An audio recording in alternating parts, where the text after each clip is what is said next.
Good morning students.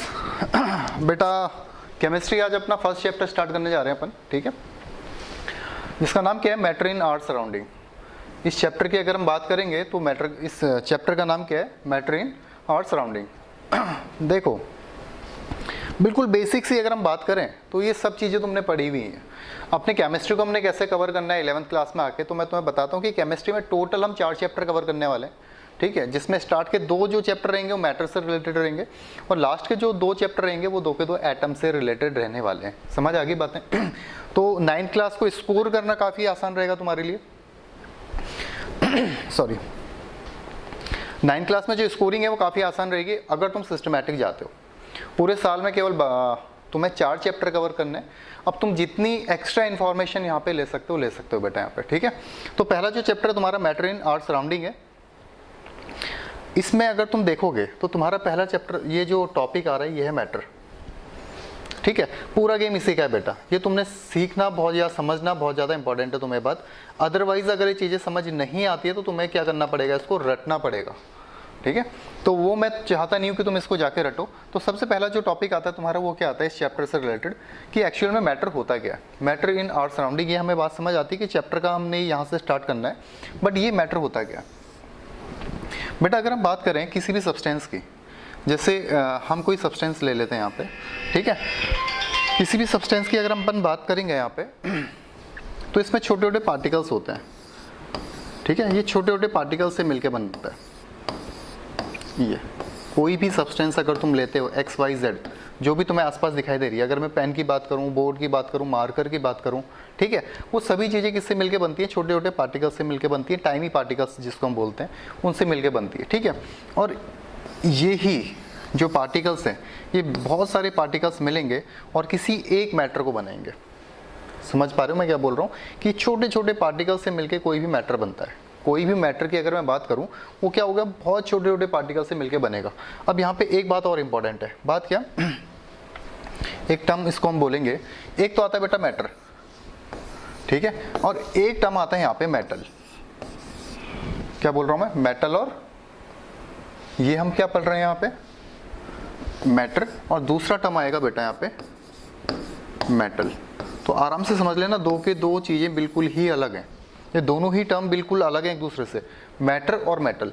Metal को हम further discuss करेंगे आगे क्लासेस में। तुमने पहले पढ़ा होगा मेटल और नॉन मेटल के बारे में। आज मैं पूरा फोकस कर रहा हूँ किसके अंदर, मैटर के अंदर। तो मैटर किसको बोल रहे हैं हम, कि ऐसा कोई भी सब्सटेंस जो छोटे छोटे टाइनी पार्टिकल से मिलकर बना है, ठीक है, जो स्पेस ऑक्यूपाई करता है।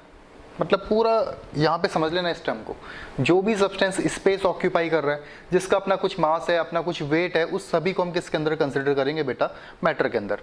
अब जैसे मैं तुम्हें बोलता हूँ ये पेन, ये मैटर है या नहीं है, तो अगर इस पेन की हम बात करेंगे तो इसका अपना कुछ वेट होगा।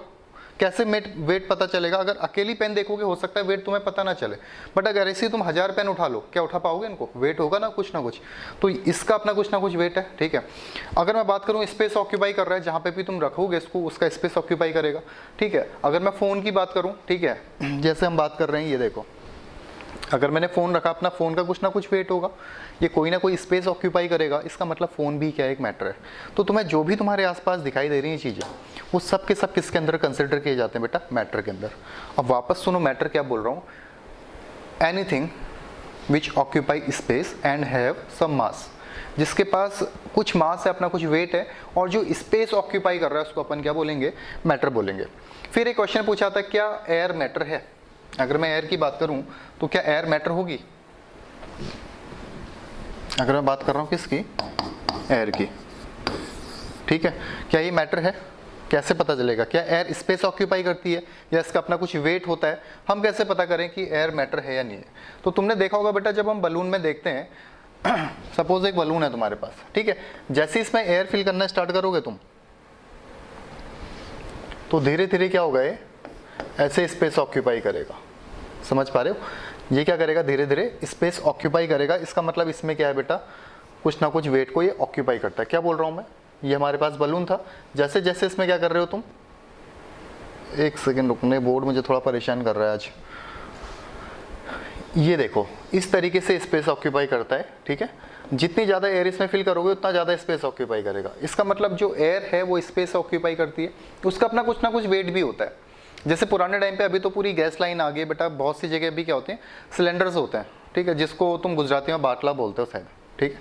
तो वो जो सिलेंडर्स हैं बेटा, अगर उसमें तुम एयर देखोगे, उसमें लिखा रहेगा कि कितने केजी उसमें गैस आती है। या उससे भी कॉमन एग्जांपल अगर मैं बताऊं, बहुत ज़्यादा कॉमनली यूज हो रही सीएनजी, ठीक है, सीएनजी गाड़ियाँ होती हैं। अगर तुम उसमें कभी तुमने देखा होगा, नोटिस किया होगा, जो उसमें सीएनजी फिल कर रहे हैं वो केजी के अकॉर्डिंग होती है बेटा। अगर पेट्रोल की बात करोगे लीटर में मिलेगा, डीजल लीटर में मिलेगा, बट अगर हम बात कर रहे हैं सीएनजी की, वो तुम्हें केजी में मिलेगी। मतलब उसका क्या है, वेट है उस सीएनजी का। सीएनजी क्या होती है, एक कंप्रेस्ड नेचुरल गैस है, ठीक है। तो हम क्या बोल रहे हैं, जो एयर है वो भी स्पेस ऑक्यूपाई करती है, ठीक है, और उसका अपना कुछ ना कुछ वेट होता है बेटा। तो सिंपल सी टर्म पे अगर मैं बात कर रहा हूँ, तो हम किसको बोल रहे हैं, मैटर किसको बोल रहे हैं, ऐसा कुछ भी चीज़, यानी ऐसा कोई भी सब्सटेंस जो स्पेस ऑक्यूपाई करता है और इसका अपना कुछ क्या होगा, वेट या मास होगा। चैप्टर का नाम डाल के तुम्हारा पहला जो टर्म आता है ये है वो, everything in this universe is made up of material called matter, ठीक है। या इसको तुम और तरीके से अगर लिखना चाहो, matter is anything which occupy mass and have space, each matter is collection of lot of tiny particles. पहली चीज़ हम क्या बोल रहे हैं, अगर हम फर्स्ट टर्म की बात करें, जो मैटर है बेटा, matter is anything which occupy mass and have space.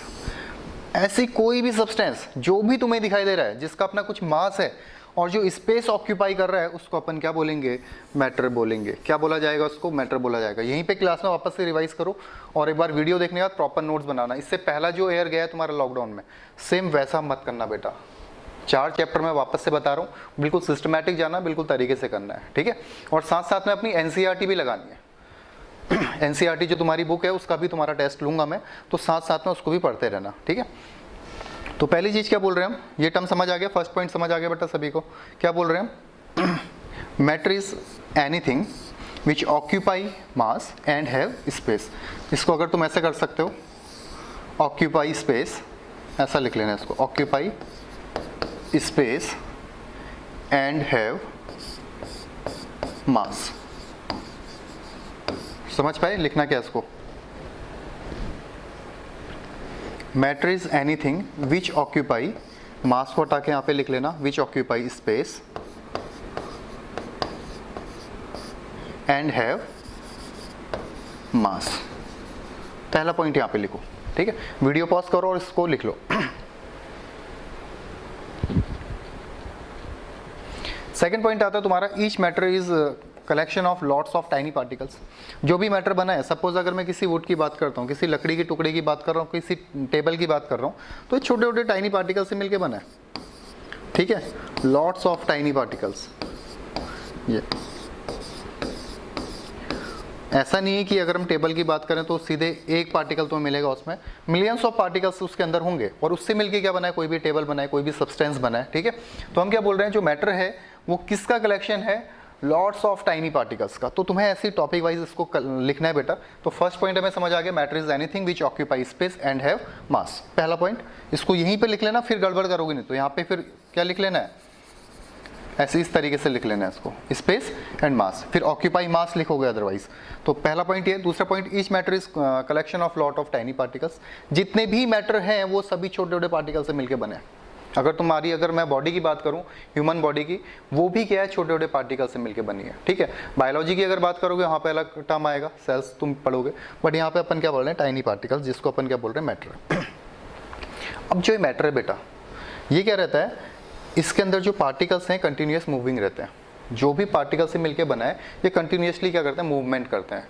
हाँ, सॉलिड में ये मूवमेंट कम होता है, गैस में सबसे ज़्यादा मूवमेंट होगा, पार्टिकल सबसे दूर दूर होंगे, इसको हम फर्दर डिस्कस करेंगे आगे। बट अभी ये बात समझ लो, जो पार्टिकल से मिलके बना है मैटर, ये पार्टिकल्स आपस में क्या करते हैं, कंटिन्यूसली मूवमेंट में रहते हैं, कंटिन्यूसली मूव करते हैं, ठीक है। तो ये बात समझ आ गई। तुम्हें क्या बोल रहा हूँ मैं, पहली चीज़ कि हेडिंग डालनी प्रॉपर्टी ऑफ मैटर में, ठीक है। प्रॉपर्टी ऑफ मैटर में पहला टर्म क्या लिखना है तुमने बेटा, matter is anything which occupy space and have mass. पहला पॉइंट तो ये लिखना है। सेकंड पॉइंट क्या बोल रहे हैं, ये समझ भी आना चाहिए बेटा, ऐसा नहीं कि लिख लिया केवल, और साथ साथ में एनसीईआरटी भी सॉल्व करनी है अपनी।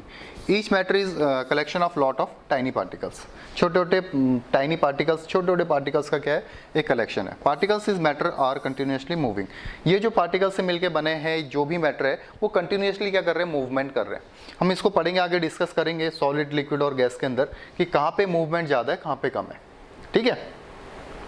अब ये सबसे ज़्यादा इंपॉर्टेंट टर्म आते हैं तुम्हारे पास, जो तुम्हें बिल्कुल तरीके से देख लेने हैं, ठीक है।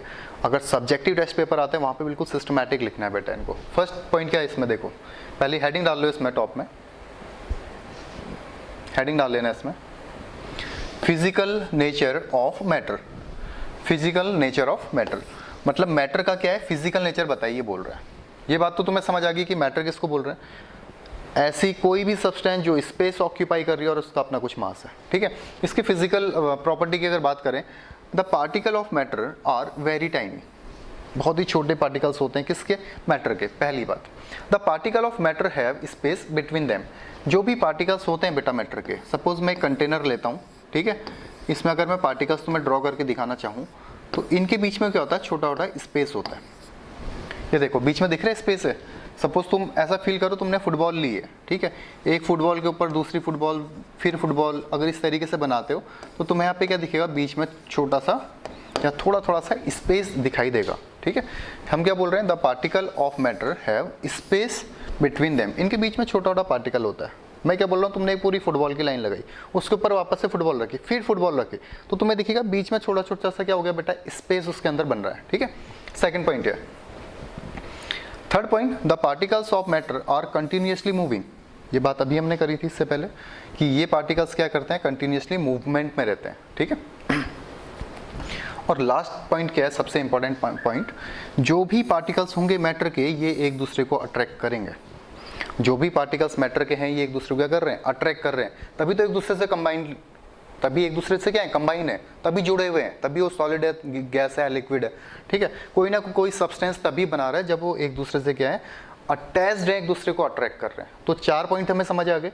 पहला पॉइंट क्या बोल रहे हैं कि जो भी पार्टिकल मैटर के हैं वो टाइनी है, छोटे पार्टिकल्स हैं, पहला पॉइंट। यहीं पे क्लास में रट के चलाना बेटा इसको, ऐसा नहीं कि फिर क्लास में बैठ रहे हो मार्क्स नहीं आ रहे। मैं वापस से बोल रहा हूँ केवल 4 चैप्टर हैं और बिल्कुल अच्छी स्टडी करनी, एकदम सॉलिड स्टडी करनी है यहाँ पे आके। सेकंड पॉइंट क्या बोल रहे हैं, फर्स्ट हमें समझ आ गया टाइनी पार्टिकल्स है। सेकंड पॉइंट बोल रहे हैं कि हम इसके जो भी मैटर हैं, इसके पार्टिकल जिससे भी मिलके मैटर बना है, उन पार्टिकल टाइनी पार्टिकल्स के बीच में क्या है, स्पेस है, ठीक है। सेकंड पॉइंट में तुम्हें दिखाया गया। थर्ड पॉइंट में बोल रहा हूँ जो भी पार्टिकल्स हैं कंटिन्यूसली क्या रहते हैं, मूवमेंट में रहते हैं, ये आपस में क्या करते हैं, मूविंग पोजिशन में रहते हैं, मूवमेंट कर रहे हैं आपस में। सॉलिड, लिक्विड, गैस अलग अलग तरीके का मैटर होता है, बट मैं अगर डायरेक्ट मैटर की बात करूं तो इसमें जो पार्टिकल्स हैं जिससे मिलके मैटर बना हुआ है वो पार्टिकल्स आपस में क्या करते हैं, मूवमेंट करते हैं। Third point. और लास्ट पॉइंट क्या है बेटा कि ये क्या करते हैं, सभी पार्टिकल्स एक दूसरे को अट्रैक्ट करते हैं। इसी कारण क्या रहता है, कोई भी सब्सटेंस यहाँ पे कोई भी मैटर क्या होता है, बनता है। जैसे ये है, इस तरीके से अगर मैं पार्टिकल्स को दिखाना चाहूँ तो क्या एक दूसरे से चिपके हुए दिख रहे हैं, क्यों, क्योंकि एक दूसरे को क्या कर रहे हैं, अट्रैक्ट कर रहे हैं। ये पार्टिकल्स इसको अट्रैक्ट कर रहा होगा, ये इसको अट्रैक्ट कर रहा होगा, ये इसको अट्रैक्ट कर रहा होगा, ठीक है। इस तरीके से ये प्रॉपर्टी होगी क्या इसकी, physical nature of matter. Video pause करो बेटा और इसके नोट्स बना लो यहाँ पे, ठीक है। बहुत आराम से पढ़ना है लेकिन नोट्स प्रॉपर बनाने हैं, ऐसा नहीं कि फिर कॉपी चेक कराने आ रहे हो, फिर काम तुम्हारे पास नहीं, ऐसा नहीं करना है, ठीक है। तो मैटर इन आर सराउंडिंग के अंदर जो पहला पॉइंट है ये लिख लेना है। ये तुम्हारा नोट टाइप तुम्हें दिख रहा है कि everything in this universe is made up of material is called matter, ठीक है। ये तुम्हें केवल एक नोट लिखना है, बट अगर तुम डेफिनेशन लिखने जाते हो तो ये डेफिनेशन लिखनी है कि मैटर क्या होता है, anything which occupy space and have some mass, ठीक है। दूसरा हम क्या बोल रहे हैं, ईच जो मैटर है वो कलेक्शन है टाइनी पार्टिकल्स का। थर्ड पॉइंट क्या बोल रहे हैं कि ये कंटिन्यूसली मूवमेंट में रहते हैं। और यही हम क्या बोल रहे हैं, अगर इसके नेचर की बात करें, फिजिकल नेचर्स के, तो ये 4 नेचर है इसके बेटा, ठीक है। तो इसके प्रॉपर नोट्स बनाओ, मिलते हैं नेक्स्ट क्लास में, ठीक है। सभी बच्चों को नोटबुक सिस्टमैटिक बनानी है अपनी केमिस्ट्री की, केमिस्ट्री क्या सभी सब्जेक्ट्स के जो भी पढ़ रहे हो, और तैयार करना है अपने नेक्स्ट जो आने वाला एग्जाम में 10th क्लास में। अभी 9th में हो तो इतनी स्ट्रॉन्ग स्टडी करनी है कि बेटा अपने 10th में जो एग्ज़ाम पड़ेगा तुम्हारा NTSC का, उसको क्लियर कर लो। तुम्हारे ओलंपियाड जितने आएंगे, जितने भी ओलंपियाड अभी आने वाले हैं, SOF आएगा, ठीक है, उन सभी एग्ज़ाम्स को हमने यहाँ पे क्रैक करना है। तो अपने दिमाग के अंदर डाल लो ये बात कि हमने डेली रूटीन बना के पढ़ना है। ऐसा नहीं कि आज 6 बजे उठ रहे हो, कल 10 बजे उठ रहे हो, फिर 11 बजे 12 बजे, नहीं। ये तुम्हारी छुट्टियों का टाइम नहीं है, क्लासेस रेगुलर चल रही हैं, अपने को थोड़ा सिस्टमैटिक रूटीन में डाल लो। सभी बच्चों के टेबल के आगे प्रॉपर चार्ट रहना चाहिए कि हमने कौन से टाइम पे कौन सा सब्जेक्ट पढ़ना है, कौन से सब्जेक्ट में सबसे ज़्यादा डिफिकल्टी आ रही है तो उसमें सबसे ज़्यादा टाइम देना है, ठीक है। ये सभी बच्चों के आगे चार्ट रहना है। फिर भी अगर तुम्हें लगता है कि नहीं हमसे प्रॉपर टाइम टेबल सेट नहीं हो रहा है तो मुझे बेटा या तो व्हाट्सएप कर दो या तो कॉल कर लो, बट सभी बच्चों के पास अब प्रॉपर टाइम टेबल होना चाहिए। ऐसा नहीं कि स्कूल जाएंगे 10 दिन के बाद या 15 दिन के बाद या 20 दिन के बाद फिर वहाँ पे डिसाइड करेंगे कि जो भी चल रहा है या वहाँ जाके हम डाउट क्लियर करेंगे। नहीं बेटा, अभी से स्टार्ट कर लो अपनी सिस्टमैटिक स्टडी। सभी बच्चों का टाइम टेबल होना चाहिए, सभी बच्चों को पता होना चाहिए कि कौन से सब्जेक्ट में कितने चैप्टर हैं, कौन से सब्जेक्ट के अंदर कौन सा चैप्टर सबसे ज़्यादा डिफिकल्टी तुम्हें क्रिएट कर रहा है, उसमें कितना ज़्यादा तुम्हें टाइम देना है, ठीक है। ये सभी बच्चे अपना टाइम टेबल बना के मुझे सेंड करेंगे। चलो मिलते हैं नेक्स्ट क्लास में बेटा, बाय।